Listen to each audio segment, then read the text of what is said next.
7 قسم کے لوگ ایسے ہیں، 7 قسم کے لوگ جن کو وہ دھوپ نہیں لگے گی، وہ دھوپ میدان محشر کی وہ پیاس نہیں لگے گی۔ کیوں؟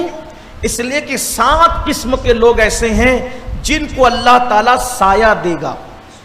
وہاں کوئی سایہ نہیں ہوگا، وہاں کوئی سایہ نہیں ہوگا سوائے ایک سائے کے، کوئی سایہ نہیں۔ درخت ہی نہیں ہوں گے تو سایہ کیا ہوگا؟ چھتریوں کا بدن پہ کپڑے نہیں تو چھتریاں کہاں سے لائیں گے؟ کچھ نہیں، کچھ نہیں، کوئی سایہ نہیں، ایک سایہ ہے۔ میرے آقا فرماتے ہیں وہ اللہ کی رحمت کا سایہ ہے، وہ اللہ کے عرش کا سایہ ہے۔ ایک سایہ، سایہ رحمت الہی، سایہ عرش، اللہ کی رحمتوں کا، اللہ کے عرش کا سایہ ہوگا۔ اور اس میں کتنے لوگ ہوں گے؟ 7 قسم کے لوگ۔ 7 قسم کے لوگوں کو اللہ عرش کا سایہ دے گا۔ اب میں اس کو پڑھتا ہوں، وہ 7 قسم کے لوگ کون ہیں؟ ان میں سے کوئی ایک بن جاؤ، کم سے کم۔ اگر 7 صفت پیدا کر لو تو کیا کہنے، لیکن کم سے کم ایک صفت پیدا کر لو تاکہ عرش کا سایہ مل جائے۔ نمبر 1 جو عرش کے سائے میں پہلے نمبر پہ ہوگا، عادل حاکم، جس کو اللہ نے منصب دیا، جس کو اللہ نے مقام دیا اور اس نے عدل کیا۔ عادل حاکم، مثلا محلے کا جو ذمہ دار ہے وہ محلے کا حاکم، شہر کا جو ذمہ دار ہے وہ شہر کا حاکم، ملک کا جو ذمہ دار ہے وہ ملک کا حاکم، اسی طرح جو گھر کا ذمہ دار ہے وہ گھر کا حاکم۔ باپ حاکم ہے بچوں پر، شوہر حاکم ہے بیویوں پر، تو جو حاکم ہو وہ عدل کرے۔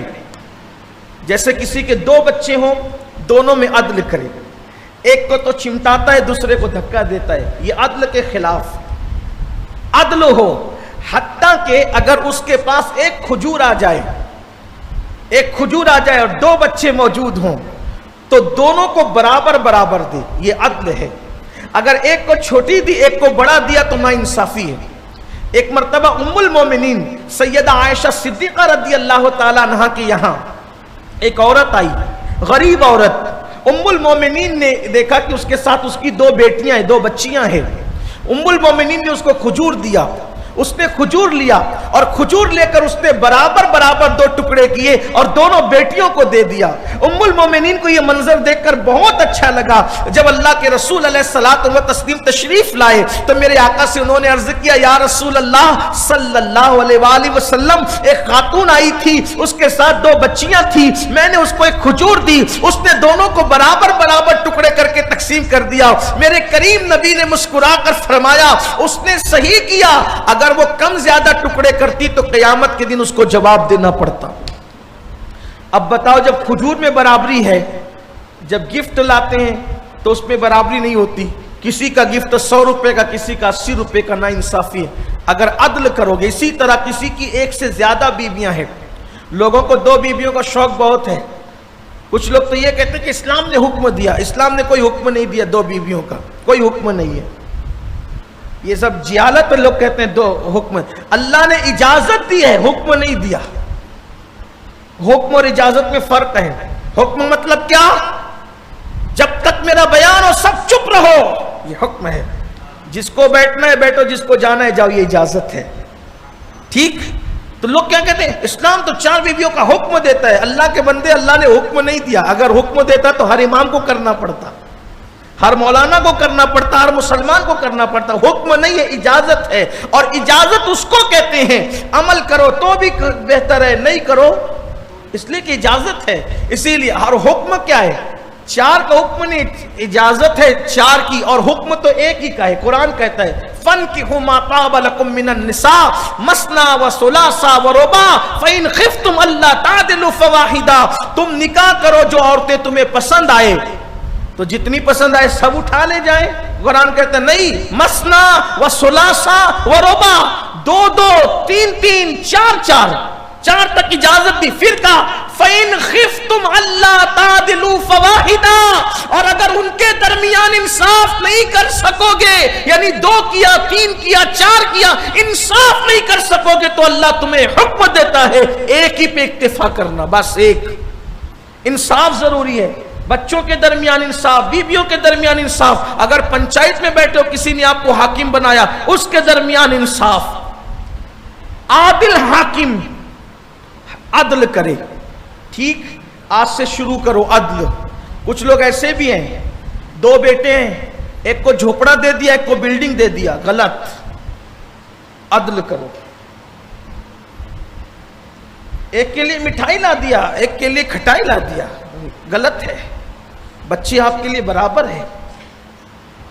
ایک کو پڑھا رہا ہے تو بہت اعلیٰ اسکول میں پڑھا رہا ہے، ایک کو پڑھا رہا ہے تو پرائمری میں بھیج رہا ہے، غلط ہے. اور ہمارے خاص طور پر یہ بات یاد رکھنا، بیٹوں کے بہت نخرے اٹھائے جاتے ہیں اور بیٹیوں کو نظر انداز کیا جاتا ہے. ظلم ہوتا ہے بیٹیوں کے ساتھ. کیوں؟ بیٹی اولاد نہیں ہے. اللہ کے رسول نے فرمایا جبکہ میرے نبی کو بیٹے بھی تھے اور بیٹیاں بھی تھیں. ایک روایت کے مطابق 4 بیٹے تھے اور 4 بیٹیاں تھیں، اور ایک روایت کے مطابق 2 بیٹے تھے اور 4 بیٹیاں تھیں. اللہ کے رسول علیہ السلام کو اللہ نے سب دیا تھا، کوئی ایسی چیز نہ تھی کہ یہ کہہ سکے حضور کے یہاں نہیں تھی. 2 بیٹے تھے 4 بیٹیاں تھیں، ایک روایت کے مطابق 4 اور 4. بہرحال لیکن 2 بیٹے ہی پکڑنے اور 4. تو حضور علیہ السلام نے جب بات کہی فخر کے ساتھ تو کیا فرمایا؟ فرمایا بیٹیوں سے نفرت مت کرو، میں محمد بیٹیوں کا باپ ہوں. حضور نے فرمایا میں بیٹیوں کا باپ ہوں. اور اللہ کے رسول علیہ السلام نے فرمایا اگر تمہارے گھر میں 3 عدد بیٹیاں ہو اور 1 عدد بیٹا ہو، بولو کس کی زیادہ عزت ہوگی؟ جو ایک ہو اسی کی زیادہ جو ہے وہ خاطر تواضع ہوگی نا. جو چیز کم ہوتی ہے اس کی اہمیت زیادہ ہوتی ہے. میرے نبی فرماتے ہیں جب میں اپنے آقا کا نام لیا کروں تو آپ کی ذمہ داری ہے کہ آپ صلی اللہ علیہ وسلم، یہ حضور علیہ السلام کا حق ہے کہ جب بھی اللہ کے رسول کا اسم گرامی آئے تو مسلمان اس وقت تو آقا پر درود پڑھا کرے صلی اللہ علیہ وسلم. جب بھی نام لیا جائے آپ کہیں صلی اللہ علیہ وسلم. عادت بنائیں اپنی. 3 عدد بیٹیاں ہو، بیٹا 1 عدد ہو. میرے آقا علیہ السلام فرماتے ہیں جب تم باہر سے آؤ اور تحفہ لاؤ تو پہلے بیٹے کو، اکلوتے بیٹے کو مت دینا، پہلے بیٹیوں کو دینا. اس لیے کہ بیٹیوں کا دل بڑا نازک ہوتا ہے، ان کا دل جلدی ٹوٹ جاتا ہے. پھر میرے آقا فرماتے ہیں جس نے بیٹی کا دل دکھایا اس نے مجھ محمد کا دل دکھا دیا.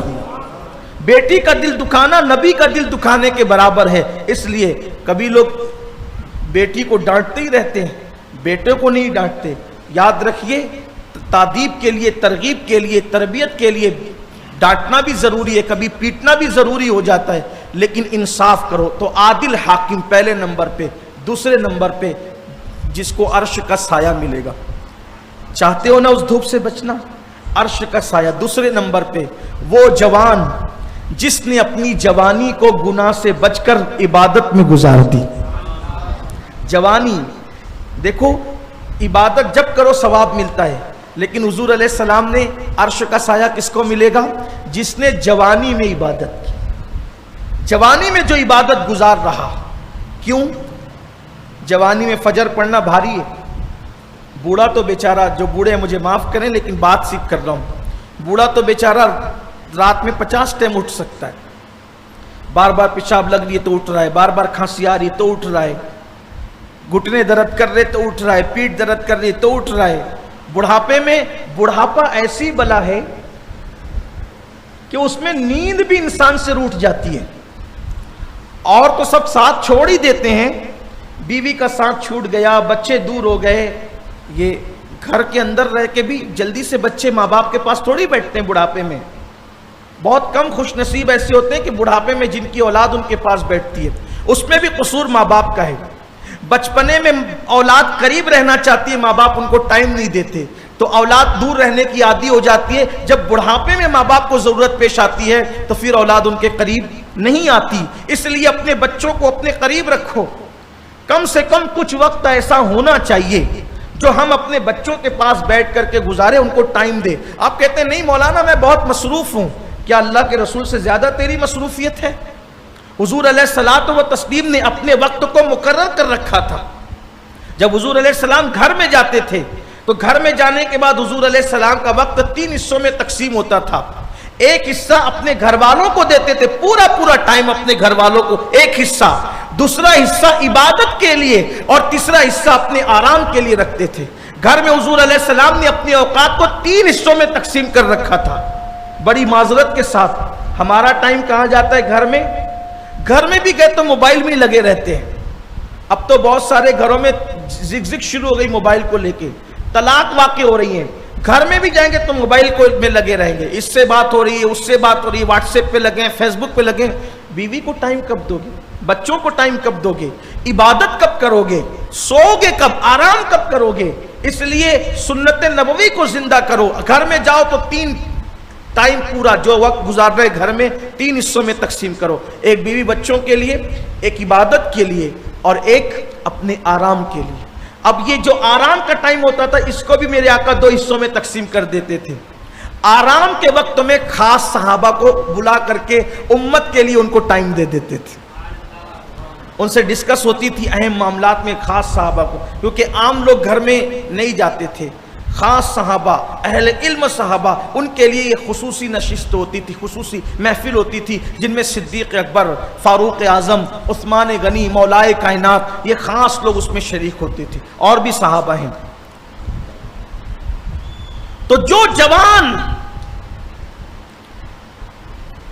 عبادت میں وقت گزارے، جوانی کی عبادت، تو بڑھاپے میں تو آدمی بار بار اٹھتا ہی ہے۔ اصل چیز ہے جوانی۔ جوانی میں نیند بھی بھرپور آتی ہے، بہت گہری نیند آتی ہے۔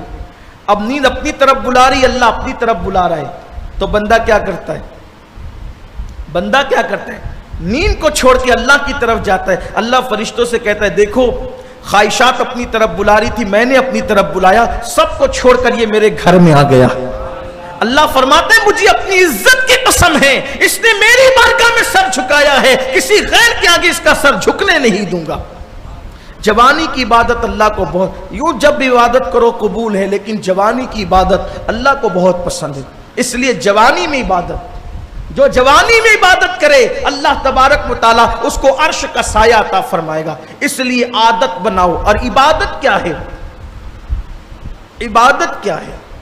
اللہ کی رضا کے لیے، اس کو راضی کرنے کے لیے اس نے ہمیں جو کرنے کا حکم دیا وہ کرنے کا نام عبادت ہے۔ عبادت صرف چند چیزوں کا نام نہیں، تسبیح مصلی اس کا نام صرف عبادت نہیں ہے۔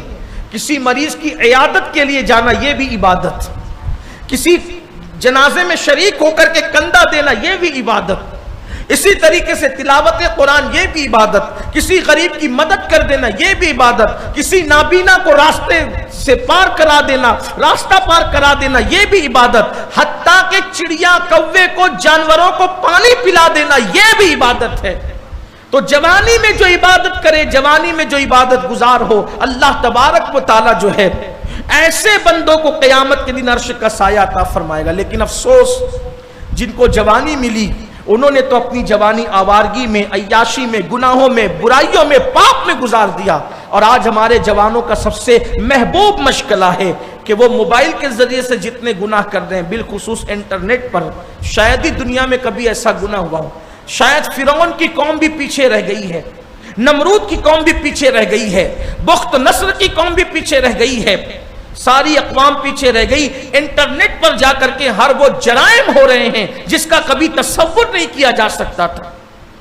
فرعون کی قوم کافر ضرور تھی، ان کے اپنے جرائم تھے، لیکن شاید بدعمالیوں کے معاملے، بدعقیدگی کی بات نہیں کر رہا، بدعمالیوں کے معاملے میں ان قوم کو ہم نے پیچھے چھوڑ دیا، اس لیے کہ وہ رات رات پر زنا کے مناظر تو نہیں دیکھتے تھے جو آج ہمارے جوان دیکھ رہے ہیں۔ لیکن یاد رکھنا آخر موت ہے، موت، اور قیامت کا دن قریب ہے۔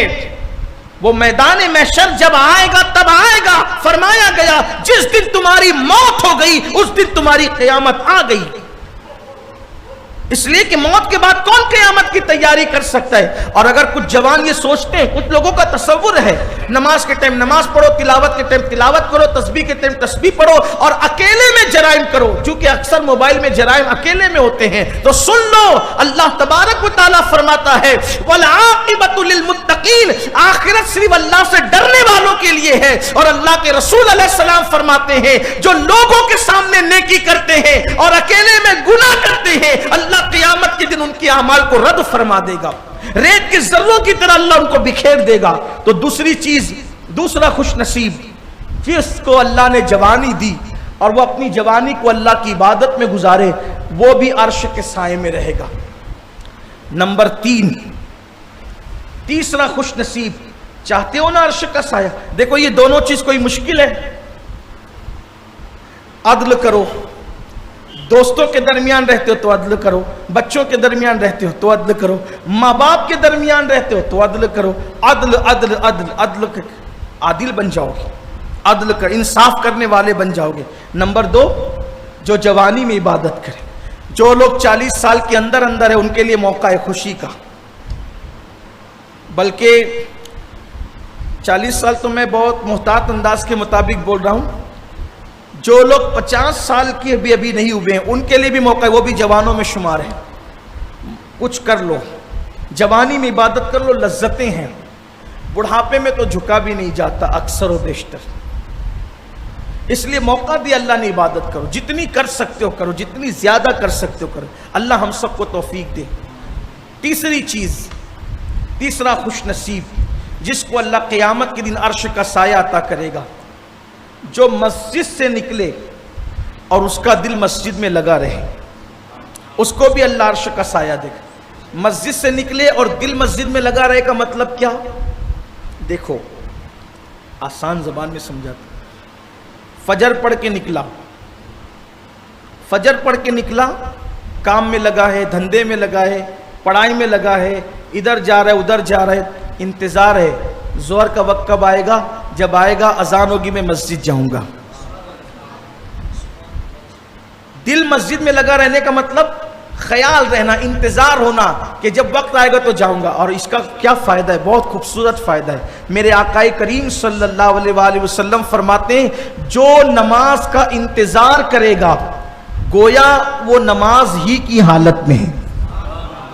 یعنی آپ نے فجر پڑھ لی، اب آپ کو ظہر کا انتظار ہے کہ 1:15 بجے کی ہمارے ہاں جماعت ہے، کب کی بھی جماعتوں میں مثال دے رہا ہوں، 1:15 بجے کی ہمارے ہاں جماعت ہے، اب یار کب وقت ہوگا 1:15 بجے میں جاؤں گا۔ آپ کھانا کھا رہے ہیں تو بھی نماز کا ثواب، آپ تجارت کر رہے ہیں تو بھی نماز میں ہیں، آپ سفر کر رہے ہیں تو بھی نماز میں ہیں۔ میرے آقا علیہ السلام فرماتے ہیں جو مسجد سے نکلے اور اس کا دل مسجد میں لگا رہے، ایسے بندے کو اللہ قیامت میں عرش کا سایہ عطا فرمائے گا۔ ہمارا دل تو سنیما میں لگا رہتا ہے، سیریلوں میں، فلموں میں، گانوں میں، گندگی میں، گناہوں میں، گالی گلوچ میں لگا رہتا ہے۔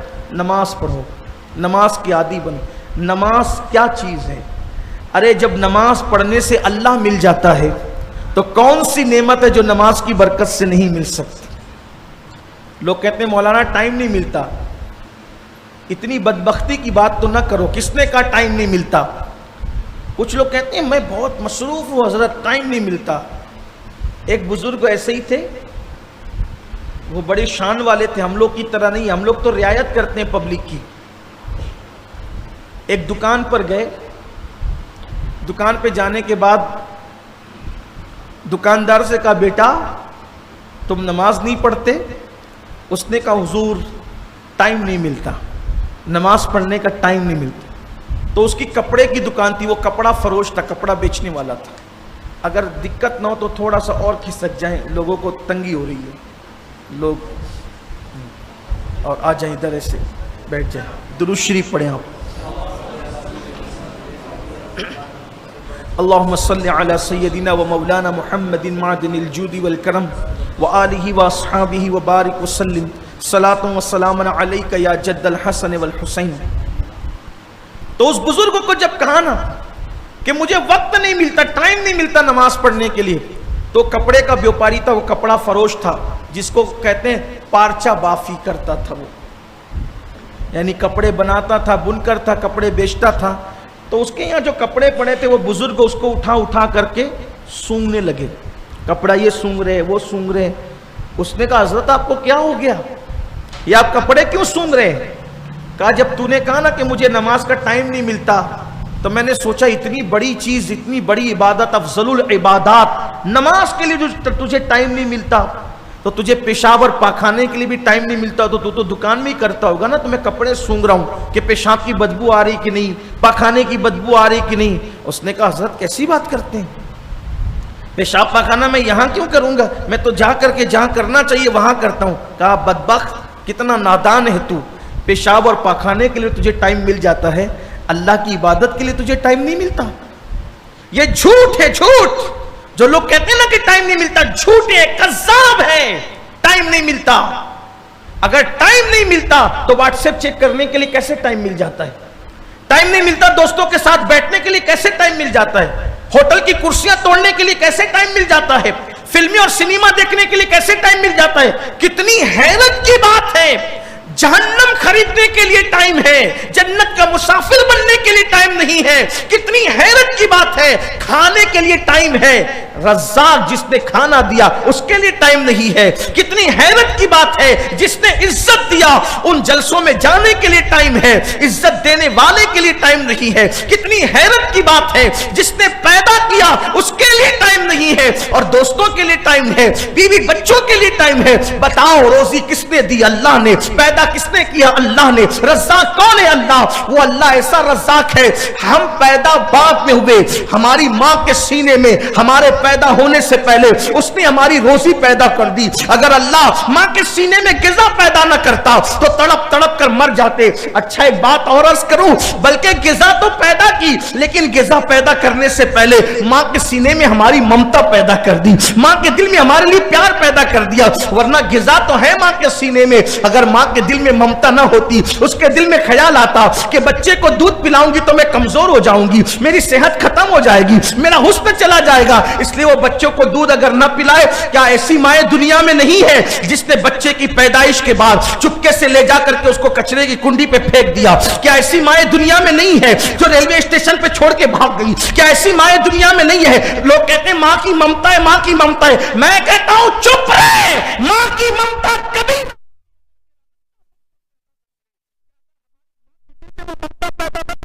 تو اللہ نہ کرے کہیں روڈ پہ چھوڑ کر کے نہ بھاگ جاتی، کہیں کچھ کچرے کی کنڈی پہ چھوڑ کے نہ بھاگ جاتی، ریلوے اسٹیشن پہ چھوڑ کے نہ بھاگ جاتی. یہ پیار کس نے پیدا کیا؟ وہ اللہ ہے جس کے لیے جس کی بارگاہ میں آپ سجدہ کرنے کو تیار نہیں ہو. روزی کس نے دیا؟ وہ اللہ ہے، رزاق ہے. جس کی روزی کھاتے ہو اس کو سجدہ کرنے کے لیے تیار نہیں ہو. ہاں ہاں، لوگوں کے درمیان عزت کس نے دی؟ لوگوں کے درمیان جا رہے ہو، لوگ عزت سے بٹھا رہے ہیں، ان کو ٹائم دے رہے ہو. جس نے عزت کو پیدا کیا، جو رب العزت ہے، جو معز ہے، جو عزیز ہے، مذل ہے، اس کے لیے ٹائم نہیں ہے. یاد رکھنا، یہ کس نے کہا ٹائم ملے تو نماز پڑھو؟ مسلمان ہو، قرآن کہتا ہے ان الصلاۃ کانت علی المؤمنین کتابا موقوتا، کہ مومنوں پر مقررہ وقت کی پابندی کے ساتھ نماز فرض ہے. پہلے نماز پڑھو، پھر ٹائم ملے تو کاروبار کرو. پہلے نماز پڑھو، ٹائم ملے تو دکان پر جاؤ. پہلے نماز پڑھو، نماز کے بعد جو ٹائم بچے اس میں کاروبار کرنا ہے. نماز کے بعد جو ٹائم بچے اس میں بھی بچوں کو دینا ہے. نماز کے بعد جو ٹائم بچے اس میں سونا ہے. نماز کے بعد جو ٹائم بچے اس میں دعوت میں جانا ہے. نماز کے بعد جو ٹائم بچے اس میں میٹنگ کرنا ہے. نماز کے بعد جو ٹائم بچے اس میں پڑھائی کرنا ہے، اس میں تعلیم حاصل کرنا ہے. نماز فرض ہے وقت مقررہ کے ساتھ. اور اگر نماز نہیں پڑھو گے تو پھر اللہ کی عدالت ہے، اللہ تمہارے گھروں میں آگ لگا دے گا. میں بددعا کے طور پہ نہیں کہہ رہا ہوں، صاف صاف بات ہے، بخاری شریف کی حدیث ہے. اللہ تمہارے گھروں میں آگ لگا دے گا. اور نماز پڑھو تو مسجد میں آ کے پڑھو. بلا عذر شرعی جو گھر میں نماز پڑھتے ان کے گھروں میں بھی اللہ آگ لگا دے گا. آگ لگے گی، آگ آگ لگے گی. آئیے ذرا اس آگ کا ذکر سنیں. نماز نہیں پڑھتے نا، آگ لگائے گا اللہ گھروں کو. جلیں گے گھر، زد میں آئیں گے گھر، بلکہ آ چکے. بخاری شریف کی حدیث ہے. اس کا مفہوم ہے، اگر عورتیں سن رہی ہیں تو وہ بھی غور سے سنیں، میری مائیں اور بہنیں. عورتیں بھی کہتی ہیں بے نمازیوں میں سب سے زیادہ بڑی تعداد عورتوں کی ہے. انہیں رت جگہ میں ڈھول کی فرصت ہے، انہیں اللہ کی عبادت کی فرصت نہیں ہے. کیا عورتوں کو مرنا نہیں ہے؟ وہ رات بھر جاگ سکتی ہے رت جگہوں کے اندر. وہ سیریلوں کو دیکھتے ہوئے 2-2 گھنٹے دے سکتی ہے. شوہر کو کہتی ہے کہ وہ فلاں سیریل آج لگنے والا ہے، اس ٹائم گھر نہیں آنا ورنہ کھانا اس ٹائم نہیں پکا ملے گا، کیونکہ پہلے ہم سیریل دیکھیں گے. میں ٹرین میں سفر کر رہا تھا، کچھ بچیاں اور خواتین مسلمان تھی. وہ بچیاں اپنے باپ کو کہہ رہی تھی اور وہ عورت اپنے شوہر کو کہہ رہی تھی کہ تم نے زبردستی آج ٹکٹ نکالا، آج کی بجائے کل نکالتے تو کیا تمہارا بگڑ جاتا اور کیا ہو جاتا، آخر کون سا تمہارا نقصان ہو جاتا. بیچارہ وہ سن رہا تھا. کچھ ایسے بھی غلام ہوتے ہیں نا عورتوں کے کہ جنہوں نے تو ساری کنجیاں انہی کے ہاتھ میں دے دی ہوتی ہے, سارا انہی کو سونپ دیا ہوتا ہے, اور یہ جی حضور اور قبلہ و کعبہ انہی کو بنا چکے ہوتے ہیں. قیامت کی نشانیوں میں سے نشانی ہے, اللہ کے رسول علیہ السلام نے فرمایا قیامت کے قریب عورتیں قبلہ ہو جائے گی, شوہر عورتوں کی جی حضوری کرنے لگیں گے, سمجھ جانا قیامت تمہارے سروں پر ہے. عورتوں کی جی حضوری کی بھی اجازت نہیں, ان کو لات مارنے کی بھی اجازت نہیں, ان کو مارنے کی بھی اجازت, نہ ان پہ ظلم کرو, نہ مارو پیر کی جوتی کی طرح, نہ ان کو سر پہ بٹھاؤ سر کے تاج کی طرح, نہ وہ پیر کی جوتی ہے نہ سر کا تاج ہے, وہ دل کے قریب کی پسلی سے پیدا ہوئی ہے. دل کے قریب رکھنے کی چیزیں دل کے قریب رکھو, لیکن جتنی حدیں بس اتنی, اس سے زیادہ نہیں, اس سے زیادہ نہیں. تو وہ کہہ رہی تھی کہ آج کیوں نکالا تم نے ٹکٹ, کبھی اور نکال لیتے. بہت ان کی زگ زگ بڑی, اور آواز زور سے سنائی دے رہی تھی. اس نے کہا یار میں نے کیا قصور کر لیا آخر یہ ٹائم کٹتے, تو کہا کہ وہ فلاں سیریل آج لگنے والا تھا, آج ہمارا چھوٹ جائے گا نا. یہ ہے عورتوں کی دلچسپی اس میں, نماز نہیں پڑھیں گے اور پھر جائیں گے مولانا کے پاس, مولانا ہمارے گھر میں برکت نہیں ہے. برکت اٹھائی مولا نے, ہے کوئی مولانا دنیا میں جو مولا کی اٹھائی ہوئی برکت کو پھر لا سکے؟ مولانا سے میرا کوئی اختلاف نہیں, میں بھی اسی برادری کا آدمی ہوں, حالانکہ ان میں بہت چھوٹا سا ہوں, بہت نیچے کی صف کا ہوں, لیکن ہے ان سے میرا تعلق, ان کی جوتیاں سیدھی کرنے والا ہوں. جس کے گھر کی برکت مولا اٹھا لے, کوئی مولانا کا تعویذ اس کے گھر میں برکت نہیں لا سکتا. چکر لگا رہے ہو تعویذات کے, اور سن لو اگر اللہ تمہارے گھر سے برکت اٹھا لے, ایک سورت کا تعویذ کیا برکت لائے گا, پورا قرآن بھی رکھ لو گے تو برکت نہیں آئے گی. آپ سمجھتے ہیں کیا ہو نماز کو؟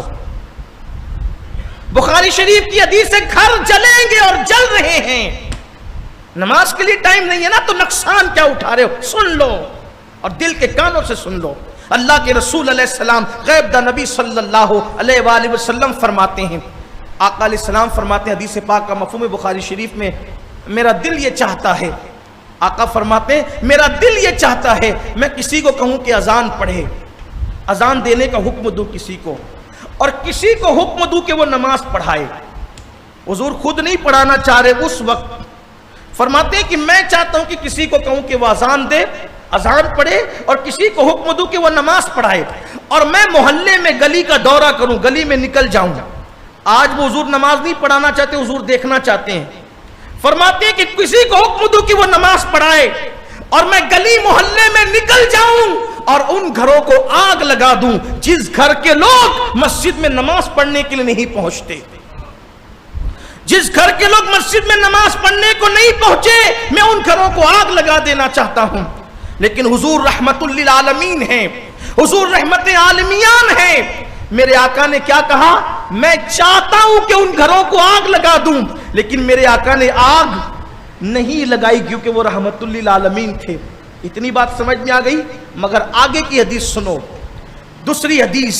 ام المومنین سیدہ عائشہ صدیقہ فرماتی ہیں کہ میں دیکھتی ہوں کہ اللہ اپنے محبوب سے اتنی محبت کرتا ہے, میں دیکھتی ہوں کہ اللہ اپنے محبوب سے اتنی محبت کرتا ہے کہ محبوب صرف چاہتے ہیں اور اللہ اپنے محبوب کی چاہت کو پورا کرنے میں بہت جلدی کرتا ہے. جیسے نبی نے کہا نہیں, چاہا کہ قبلہ بدل جائے, قبلہ بیت المقدس نہ رہے بلکہ قبلہ کعبۃ اللہ ہو جائے. حضور نے چاہا تو اللہ نے قبلہ بدل دیا اور کعبے کو قبلہ بنا دیا. حضور نے کہا نہیں بلکہ چاہا, حضور کی چاہت پر اللہ نے کعبے کو قبلہ بنا دیا.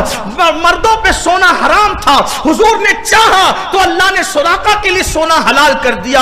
مردوں پہ ریشم حرام تھا, اللہ کے رسول نے چاہا, مصطفیٰ جان رحمت نے چاہا تو ان کی چاہت پر اللہ نے عبد الرحمن ابن عوف کے لیے ریشم کو حلال فرما دیا. سونا حرام ہے مردوں پہ, حضور نے چاہا سراقہ کے لیے حلال کر دیا گیا. اسی طرح سے 4 بیویوں کی اجازت سب مردوں کے لیے, مسلمانوں کے لیے, اور وہ حلال ہے. لیکن حضور نے چاہا کہ سیدہ فاطمہ کی موجودگی میں علی دوسرا نکاح نہ کرے تو اللہ نے حضرت علی علی کے لیے دوسرے نکاح کو سیدہ کی موجودگی میں ناجائز فرما دیا. حضور چاہتے ہیں اور اللہ اپنے محبوب کی چاہت کو پورا کرنے میں بہت جلدی کرتا ہے. اب سنو, انہوں نے چاہا قبلہ بدلے تو بدل گیا, انہوں نے چاہا سونا سراقہ پہ حلال ہو جائے تو ہو گیا, انہوں نے چاہا ریشم مردوں میں سے عبد الرحمن پہ حلال ہو جائے تو ہو گیا. اسی طرح حضور نے چاہا کہ جس گھر کے لوگ مسجد میں نماز پڑھنے کے لیے نہ, اللہ نے نماز میں نہ آنے والے گھروں میں آگ لگا دی.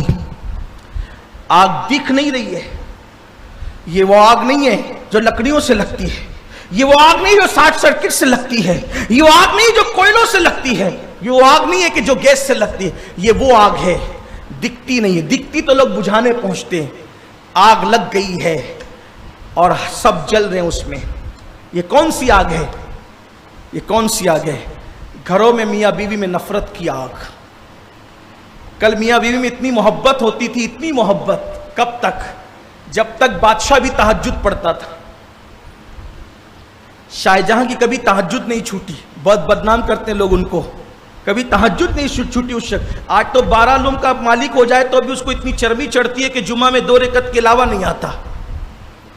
وہ بھی آخری میں آئے گا پیچھے سے اور کہے گا ارے بہت لمبی تقریر کرتے امام صاحب, جب خطبہ ہوگا تب جائیں گے. جس قوم کو مسجد میں بیٹھنے میں بے چینی ہوتی ہو, اس قوم کو اپنے آپ کو مسلمان کہنے سے پہلے سوچنا چاہیے کہ میں کون ہوں. مسلمان تو مسجد کی کبوتری ہوتا ہے. جیسے کبوتری کو گھونسلے میں چین ملتا ہے, ویسے مسلمان کو اللہ کے گھر میں چین ملتا ہے.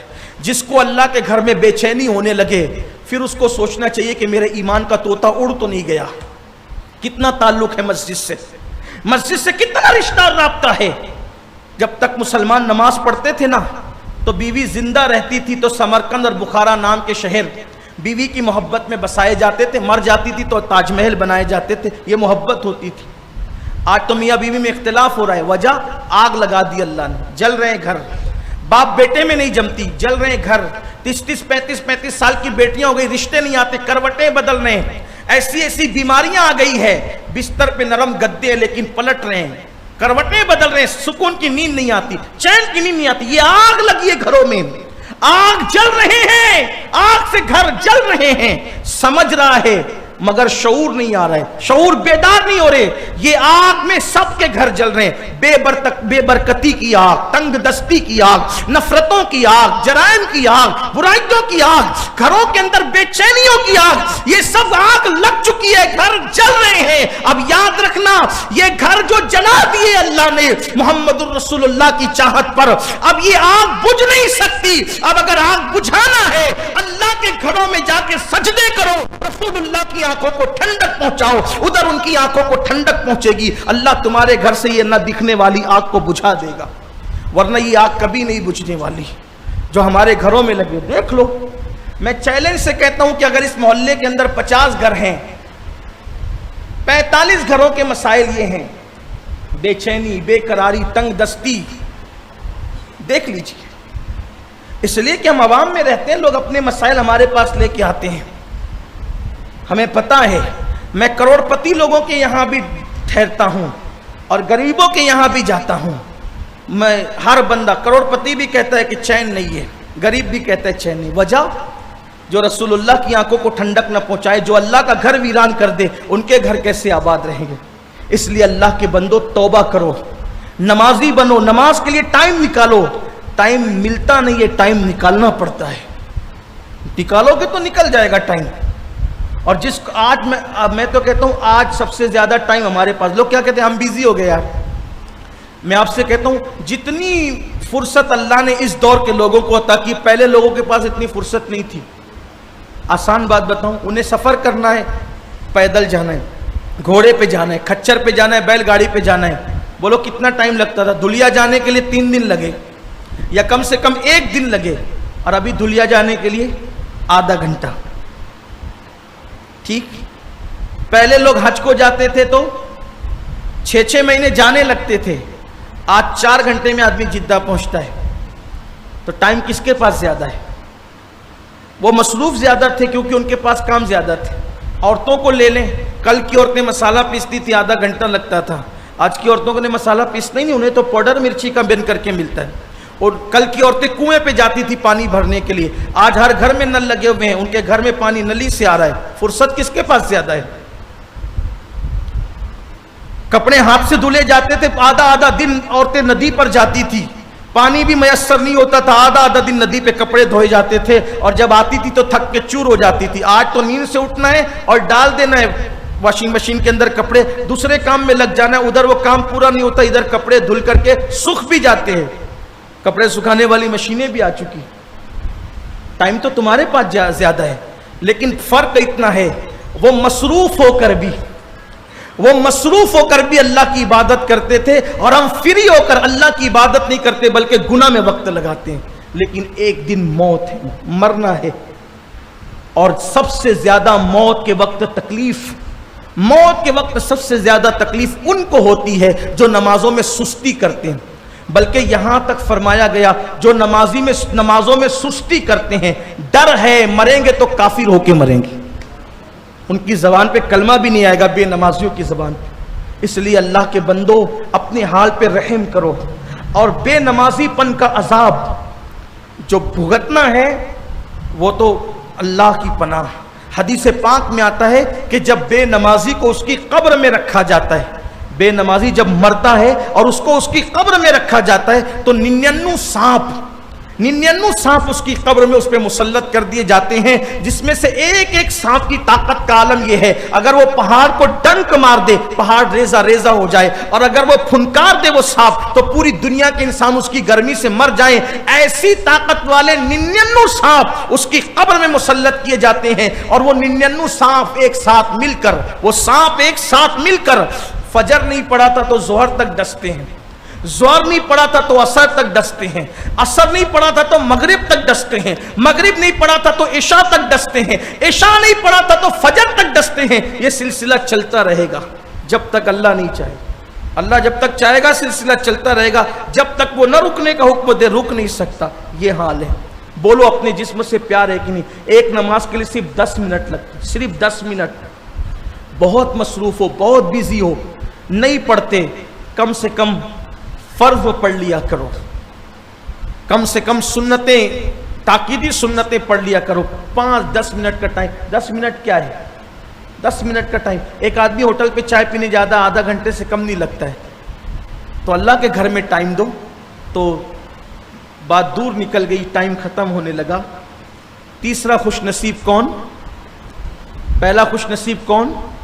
عدل کرنے والا، عادل حکمراں۔ دوسرا خوش نصیب کون؟ جوانی میں عبادت کرنے والا۔ تیسرا خوش نصیب کون؟ جس کو عرش کا سایہ ملے گا قیامت کے دن، جو مسجد سے نکلے اور اس کا دل مسجد میں لگا رہے۔ چوتھا خوش نصیب وہ جو لوگوں سے اللہ کے لیے محبت کرتا ہو، دوستی کرے تو اللہ کے لیے، دشمنی کرے تو اللہ کے لیے، اس کی محبت اللہ کے لیے، اس کو بھی عرش کا سایہ ملے گا جو اللہ کے لیے محبت۔ اس لیے جس سے محبت کرو اللہ کے لیے۔ آج ہم دوست ہی بناتے تو مال دیکھ کے بناتے، میرے کام آئے گا۔ یاد رکھنا، پیار سب سے کرو، بھروسہ صرف اللہ پہ کرو۔ اللہ نہ چاہے نا تو بیٹے بھی کام نہیں آتے، اولاد بھی کام نہیں آتی۔ آسان بات آپ کو بتاتا ہوں، دیکھو کورونا کی مہاماری چلی، ٹھیک، ایک گھر میں 10 بیٹے ہیں، یا 5 بیٹے ہیں، 10 پوتے ہیں، نواسے ہیں، یہ ہے وہ ہے، پورا بھرا پورا گھر ہے۔ باپ کو ہوا کورونا، ٹھیک، سوچو جس کے 5 بیٹے ہو، 10 پوتے ہو، 10 نواسے ہو، اتنا بھرا پورا گھر ہو، اس باپ نے کتنا سوچا ہوگا کہ جب میرا جنازہ چلے گا کوئی کندھا دے نہ دے، میرے پوتے کھنڈا بدلتے بھی نہیں رہیں گے، صرف وہ بدلتے رہیں گے پوتے اور نواسے، اور قبرستان آ جائے گا۔ ٹھیک ہے نا؟ یہ سوچتے ہوں گے اولاد والے۔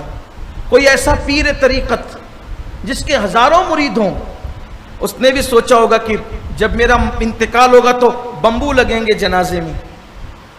کبھی سوچا تھا؟ اتنی عقیدت مند ہے کہ پیر بھی چومتے ہیں، ہاتھ بھی چومتے ہیں، ماتھا بھی چومتے ہیں، گھر میں جاؤ تو پھول بچھاتے ہیں۔ اس نے کیا سوچا ہوگا کیسا جائے گا میرا جنازہ؟ لیکن کورونا کی مہاماری نے بتایا اللہ نہ چاہے تو کوئی مدد کو نہیں آ سکتا۔ انتقال ہوا ہاسپٹل میں،